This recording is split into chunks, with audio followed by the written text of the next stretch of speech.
The arc blast that I was involved in lasted about 0.52 of a second. I've since found out they come and go. The result was a massive ball of flame that just came straight out of this switchboard and so quickly. And then it disappeared. So it came and it went in the blink of an eyelid. When I was injured, I'd just come out of my apprenticeship. So I was an electrician. I was qualified. I was working as a tradesman's assistant, first job out of my time. It was a Tuesday morning. It was about 9:30 in the morning, just after smoko. I was working as a contractor. I hadn't got a full-time job yet. My belief system was if I worked fast and rushed, I would impress the tradesperson that I was working with.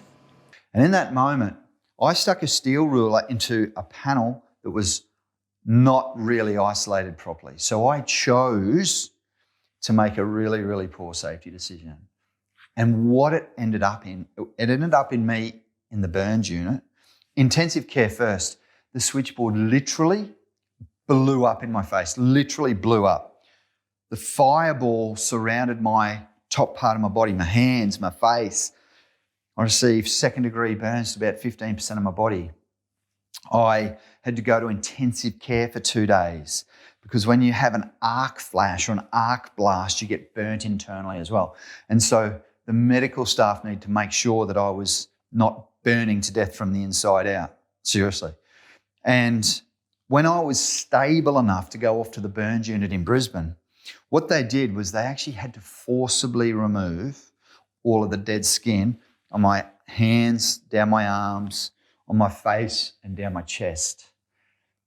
Now, that forcible skin removal was horrible. It was the most horrible experience I've ever had when a nurse has to peel your dead skin off, because that fireball, when that switchboard exploded, I came in contact with 20,000 degrees. That's how hot an arc flash is. 20,000 degrees of plasma gas that was caused by my bad decision.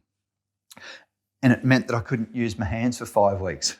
Just think for a moment what you might miss if you can't use your hands for the next 5 weeks. So one of the things that we do with electrical safety training now is we talk about this thing called arc flash. It was never a thing back when I was a younger person. And we play videos of people getting arc flashed. And it usually results in second to third degree burns where skin's blown off and you're really badly injured. And that's what happened to me.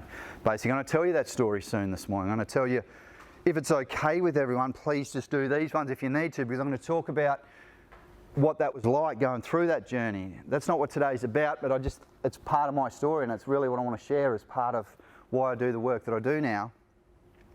And when we get to that point, I'll make sure I warn you so that, there might be people in here that are triggered by some of those photos, because burns is fairly common in the bush. When you have, I suppose, a near-life death experience where you think, shit, I really could have been killed that day or in that moment in time, and and you look back on that and actually really, and I guess when you relive it and you think, things only had to go slightly another way, and I'd be somewhere else right now, and I'd be looking down on you and checking you out, doing your Facebook lives on the big Facebook Live in the sky. That's it. And that was a big learning. Oh, massive learning, Joey. I'm guessing you made a choice out of it. Oh, made heaps of choices, yes. And I'll tell you what they are. Yes. So I'll take you back, and I know you were there, but for our listeners who weren't there that day, and I won't try to explain to people what second-degree burns is like. Because of the pain level, you can't. Oh, you can't. How do you explain to people just what that's like? I don't think you can.